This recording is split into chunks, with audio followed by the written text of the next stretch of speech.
Are there any rational questions? So before I make a complete fool of myself, yes. Actually, I'm way beyond that line. I'm not sure if you've really addressed this before, and I don't know if you want to talk about it, but I've always wondered... On camera? Oh, yeah. I've always wondered what the reasons that you left X-Men back in 92 or 91.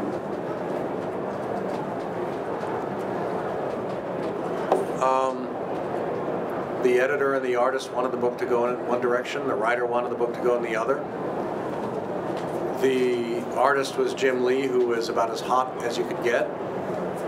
The writer thought that 16 and a half years on the best-selling book in the industry allowed for a certain measure of empathy and how should we say, chops. And one of them turned out to have made a fundamental mistake in their assessment. And that led to a splitting of the walking away. It happens, you know. People turn out to be not as smart as they think they are. Circumstances turn out to go in ways you don't expect them. There were forces at Marvel that felt it was time for a change, that the company was had been locked too long into one person's vision of this concept, and it was time to spread it around to newer, perhaps fresher views. Artists always seem to be a lot more impressive to editors than writers. Maybe it was time. But that was like 16 years ago. And, you know, it's old news. It's way past time to move on. Yeah. I was wondering, have you ever been approached or thought about maybe writing like screen movie?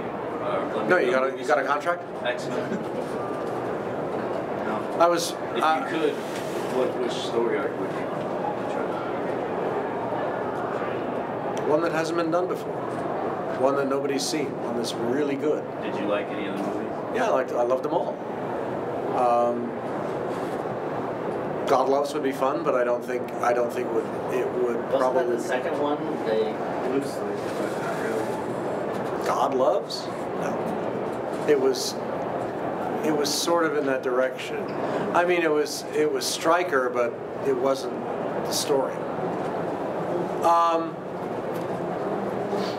You know, the problem is that movies are a West Coast thing. I'm an East Coast person. It'd be fun to say, let's split the difference and, you know, meet in Chicago or even Ohio, or Michigan even. But you know, sometimes those kind of trains move out and you're left behind. It happens, or not. You know, there's still time. But I'd like to think of it in terms of I'd rather come up with something original that's mine to entice people than just keep going back to the X-Men. And more to the point, much to Marvel Studios' intense frustration, Fox owns the rights completely.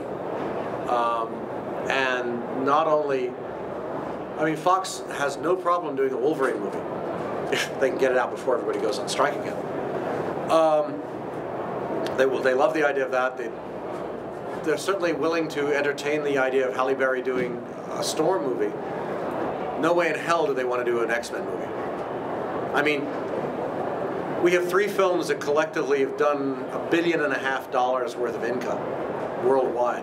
You would think that any studio with half a brain would be jumping up and down to get a 4th film in production, as Sony's trying to do with Spidey.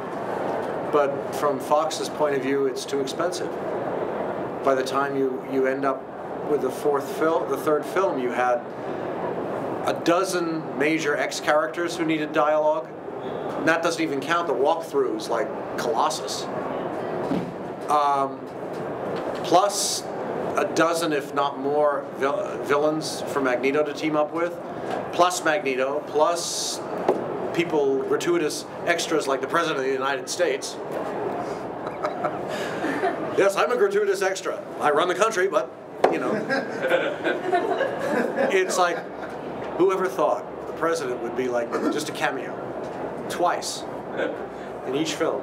But Fox felt there were just too many bodies. You couldn't focus in on anything. If they treated X3 the way I think everyone wanted it to be treated, and the way in our heart of hearts it deserved after X2, you would have had a 2.5-hour, 3-hour movie with more speaking parts than Lord of the Rings, and that's saying quite a lot.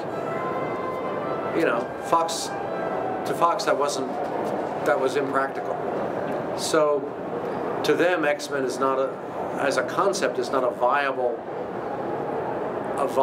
does not seem to be a viable way to go, but they're not about to let any of the characters loose because, God forbid, they return them to Marvel and Marvel makes an Iron Man quality movie in terms of both the film as a film and the film as a dramatic success, as an economic success. Iron Man was very good, even if I could pick Nitsa at it for, you know, a half hour. But I would love to see the same kind of film with Kitty. I'm prejudiced, what can I say? Or Kitty Beast. No, I'm serious. Kitty and the, you know, I mean, Beauty and the Beast, Kitty and the Beast. With, you know, with Wolverine. What the hell, you know?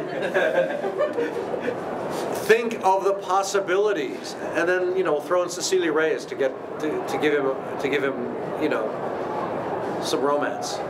It could be that could be a lot of fun, you know. But we'll just have to do it in Exiles. That way we can have an unexpected ending where people could get married or die or turn out to be villains. Yeah. I'm a big fan of yours, and also I'm a Republican. But my question to you is... It's all right. So was I a long time ago. My question to you is, when you work with an artist on a comic book, do you bounce ideas off of each other, or is there one person who takes the lead and you just take ideas as they come? Depends on the artist. Depends on the comic.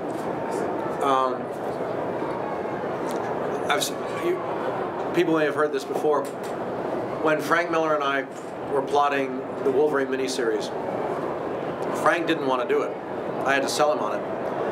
Fortunately, I ended up giving him a lift from the San Diego Comic-Con to Mark Evaniers' house in Los Angeles. And INS decided to do a snap search of northbound vehicles on I-95. So it took us what is normally a 2.5-hour trip. It took us 5 hours just to get past San Onofre, the nuclear plant. So I was able to pitch the story, and he liked it. The first plot I sent him was one of my standard plots. It was 22 pages of typed material for a 22-page comic. I tend to override even when I'm writing plots.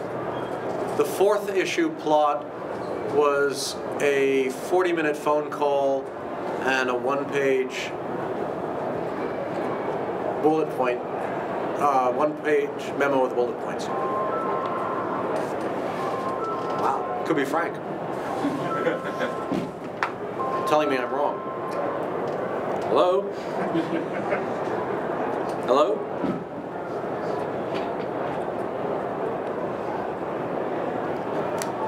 Hi, this is Diane. I'm calling to see if you need your carpet professionally cleaned. Well, thank you. The fucking cell phone!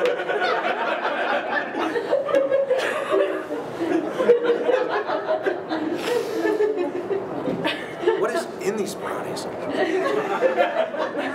They do taste a little funny. No wonder everybody likes to go to this con. There was the issue was called Wolverine Alone. Wolverine Alone. Yeah, Wolverine Alone. Let's talk about it. Which is probably my favorite issue out of the trade. I think the most classic. I mean, you know, the whole book is about Phoenix, but really for X-Men and future X-Men sales, I think it's that one book.